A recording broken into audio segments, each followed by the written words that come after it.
Hello, I'm Chavis von Bradford, and today I am going to be talking about truck driving.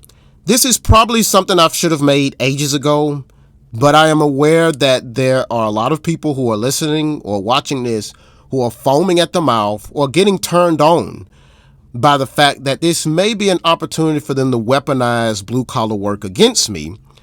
And they will say stuff like, you will never make it in academia, even though truck driving has led to me meeting a Nobel laureate and Chinese physicist. And they want to use blue collar work as a way to diminish my spatial, temporal, and cognitive freedom because I called out their reward dependence or their avoidance of difficulty or something else that's leading to their neurological obsolescence. So yes, I am going to get into why I got my CDL, the nitty gritty of different companies, and a chronological or a quasi-chronological breakdown of truck driving. But first, I want to get into the stigma of truck driving and this widening divide between blue-collar people and academia. You see, blue-collar people tend to be more conservative, so-called practical, and I say so-called because practicality can be weaponized against you, and they tend to be more crass, but they work with their hands, and these are people who usually get a trade, and they despise people in academia. But it's all vice versa is also true. There are people who are in academia. They tend to be more liberal. They tend to be more so-called open-minded. And I say so-called because your blind empathy and emotional response to people's pain can also be weaponized against you. And these are people who took the ACT, the SAT, and maybe even the GRE or the MCAT. And whoever makes more money actually varies. Sometimes it's the blue collar person, sometimes it's the academic person. It actually oscillates. But money isn't the primary objective here in some regards. The problem is this stigmatization or the stigma between blue collar people and academia is going to lead to the downfall of America and potentially the extinction of certain people in our species. And to understand extinction, you have to understand that there is no afterlife, and you have to think about what you remember before you were born or what you didn't remember during a tooth extraction or back surgery or a colonoscopy or a heart surgery. Remember, you didn't see, taste, hear, feel, or know anything. So think about that. Now, this stigma wasn't as bad before Obama, Trump, Hillary Clinton, and Joe Biden.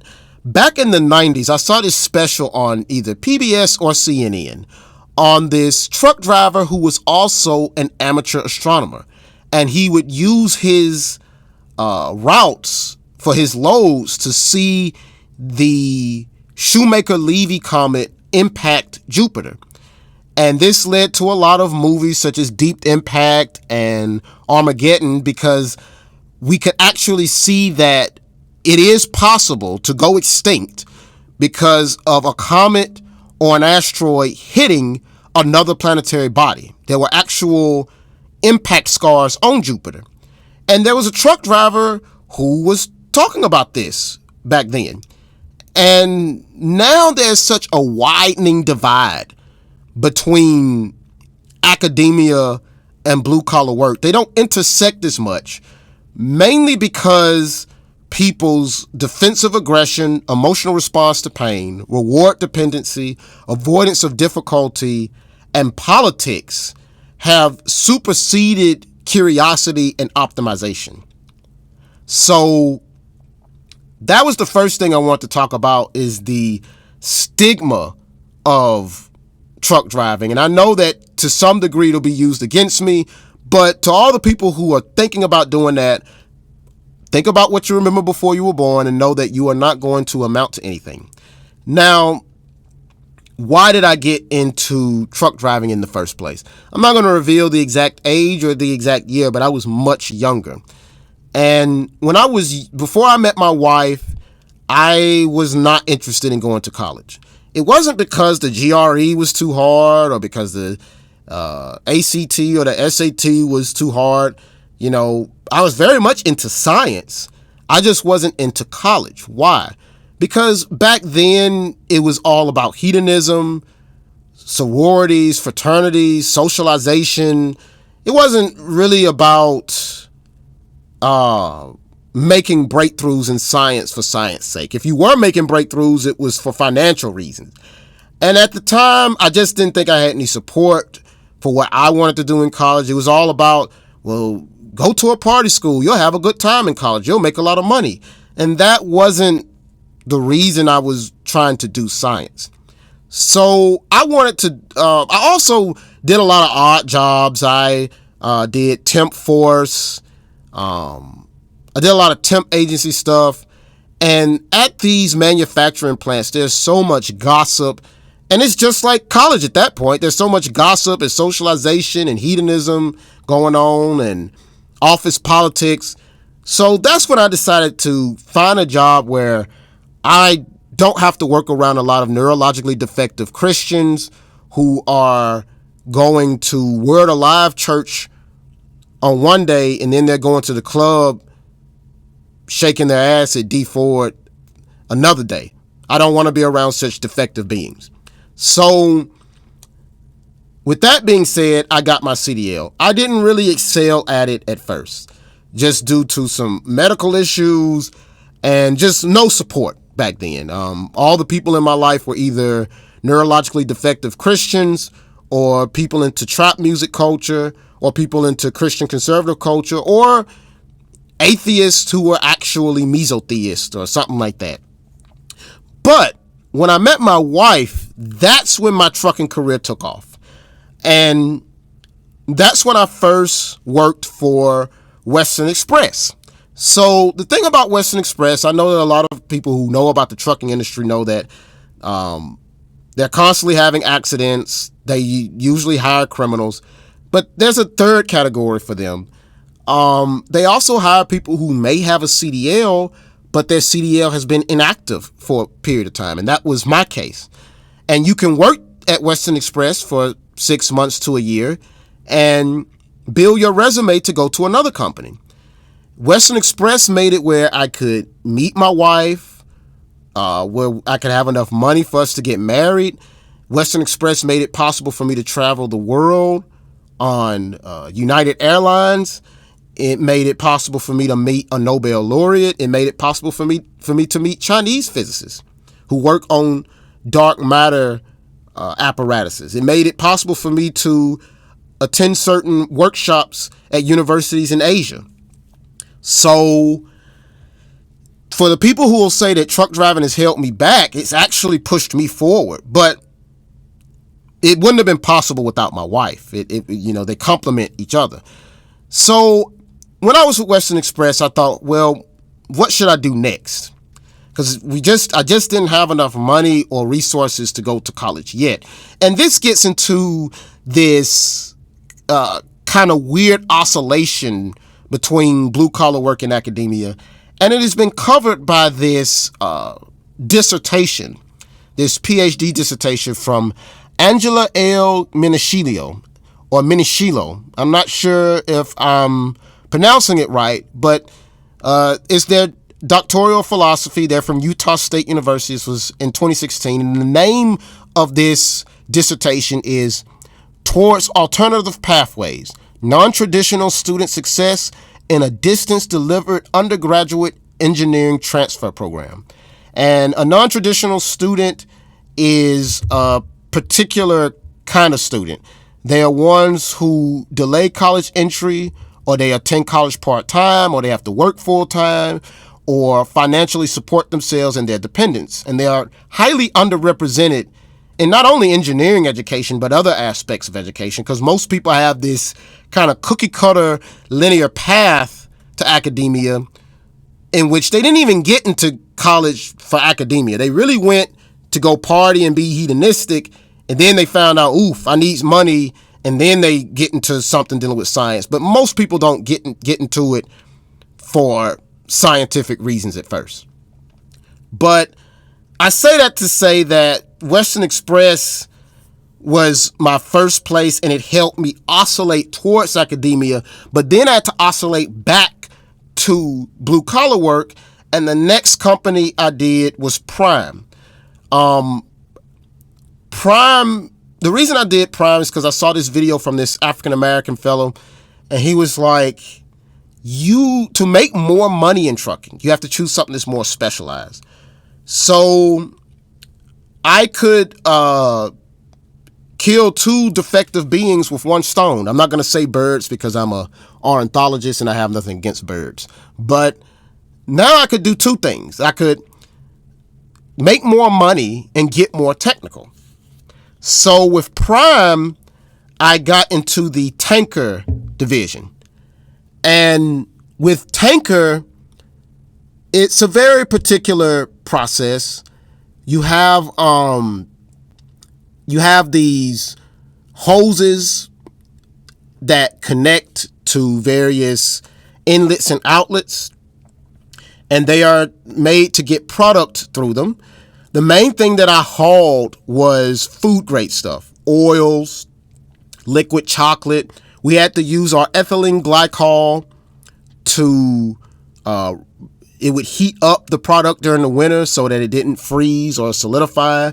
And we had to use the coolant, which is ethylene glycol, to do that. The ethylene glycol wasn't mixed with the product. It was just ran through a line underneath the tanker to make sure that it was heated.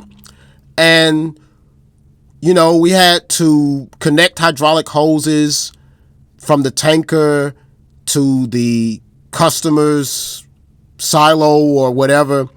And we had to engage a PTO switch or pneumatic switch. We had to get the truck up to 900 RPMs. We had to check the hydraulic connections for leaks.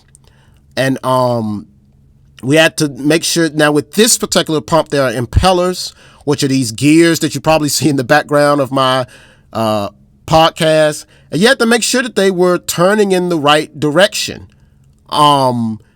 If they were to offload, they had to be turning outwards. To unload, meaning to get stuff back into the tank, they had to be turning inwards. And you had to determine the pump rotation before you even did anything else. With this, you had a thing where you could actually control how much product was going into the tanker. And Bernoulli's equation and all kinds of things dealing with mathematics to quantify liquid can be used. And also the slosh factor. This particular kind of tanker did not have baffles. So you had to drive much more, you had to drive more slowly. So after that, the pandemic happened. After I left Prime, and all of our educational stuff was put on hold because the country was falling apart because of protesting, the pandemic, Jan 6. And that time period really showed me that humans are very neurologically defective, and I need to get away from them even more. But college just wasn't an option because me being an experimental physicist, I wouldn't be able to take any classes on experimental physics in which I have any lab work. It would be something over Zoom or something like that. So college was put on hold once again. And around this time, I got into liquid hazmat trucking. That's another thing. You get these endorsements on your CDL. Some people just get their CDL. You can get endorsements. And I have a tanker and a hazmat endorsement. And I'm kind of digressing. I'm going to keep it even when I get my GRE. I do think that self-driving trucks are coming, and this is going to lead to an even greater divide, and it's going to cause neo-Luddites to appear, because there are people who like truck driving as a career. Me personally, it is not very intellectually stimulating, but it is technical in its own regard, And it makes it where I'm not a weak intellectual who's privileged. So it has its pluses and it has its minuses. But I got into hazmat tanker, and with that, I didn't have to unload as much. You get other people who unload for you with that kind of stuff. And then lastly, I got into pneumatic truck driving. Now, this is a bit more complicated, even though you don't technically need a hazmat or a tanker endorsement for this because it's solid product. And with this, there are different sections in which you have to unload. And there are different valves you have to turn. And there are blowdown valves. There are emergency valves to release all the pressure. Yes, these tanks can implode and explode. There are different pressure control valves for each section. There are aerators that shake up the product to get it out faster.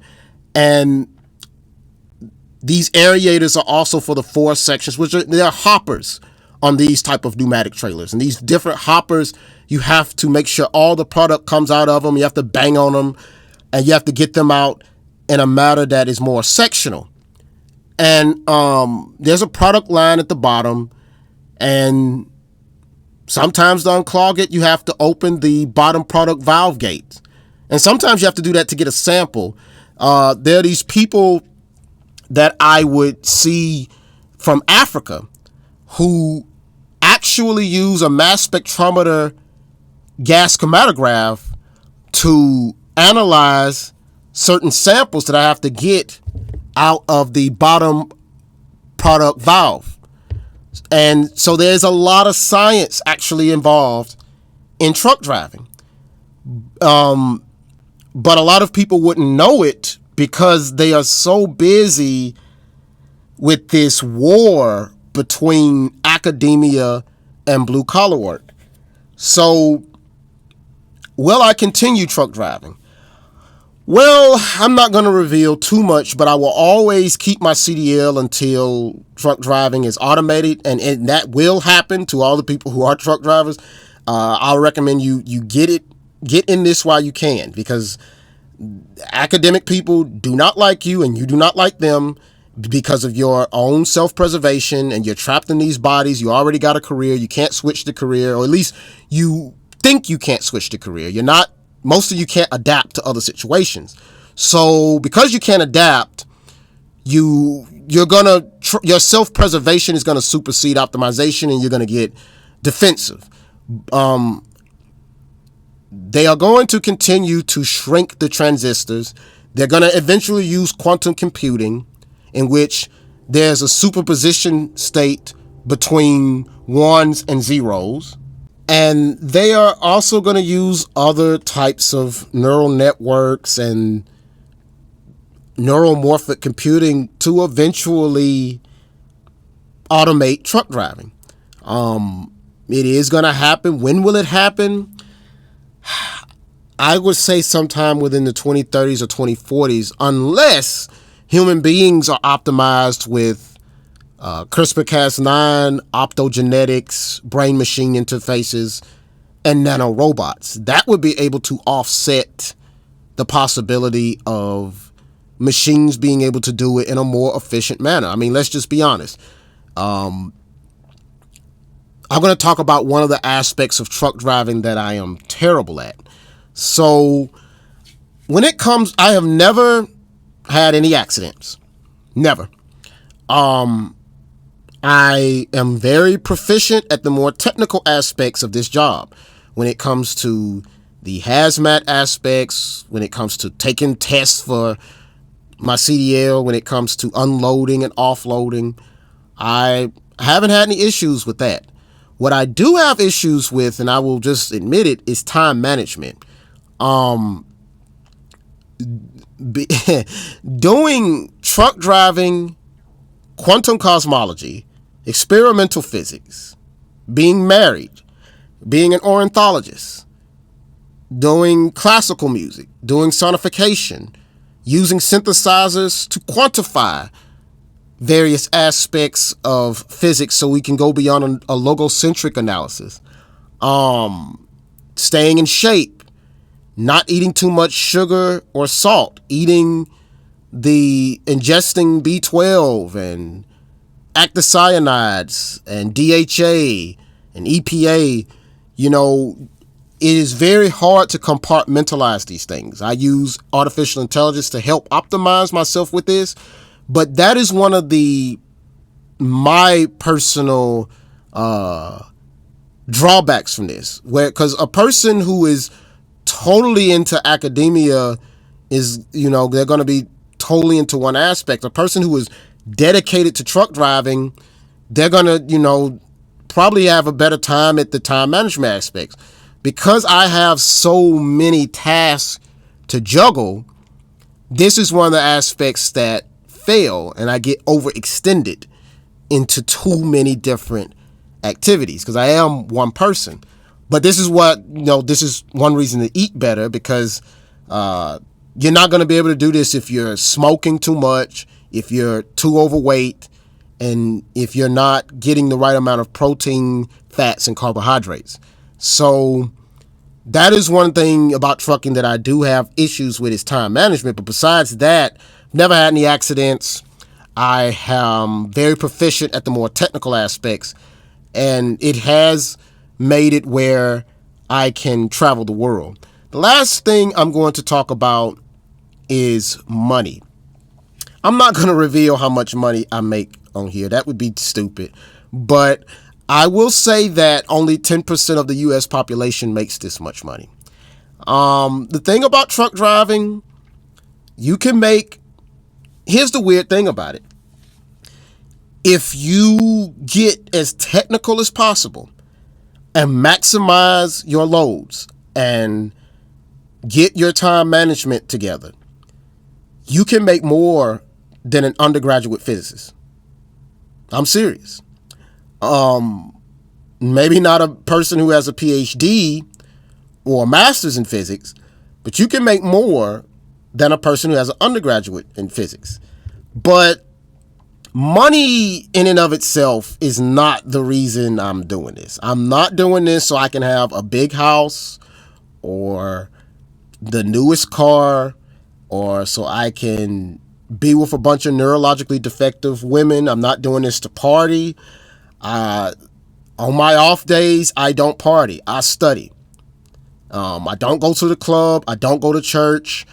I'm doing this so I can surpass my limitations and so we can move on from humanity. And I say that in the sense that, for billions of years, life has been evolving. Now, I know a lot of you don't want to hear that because you just care about the right here and the right now and your hedonism. But one of the reasons I got into truck driving was to go beyond my limitations. This isn't something I would naturally do. And going back towards the non-traditional student thing, there's this dissertation that I'm citing from this woman from Utah State University in 2016. I said the name of it earlier. But when it comes to people wanting certain people with a bachelor's or whatever, they just want to see that you did it. They don't care how you get there. And that's something a lot of people don't understand. And this can actually be on your college application. But I know that this is a very weird thing to say, because a lot of people who want to get into truck driving just want to do truck driving. And a lot of people who want to do physics just want to do physics. And I don't fit into either of these categories. I'm in a very peculiar category because I don't follow the same linear path as everyone else does. But that's all I have to say about truck driving. My advice: you can get into truck driving, but just know it will be automated within the next 10 to 20 years. And if you're getting into academia, I just suspect a lot of people who are getting into academia really were people who went to party in school, but they needed a job. and now they just so happen to be into physics. And these type of people aren't going to really make any breakthrough. They could make a breakthrough, but I doubt that they would.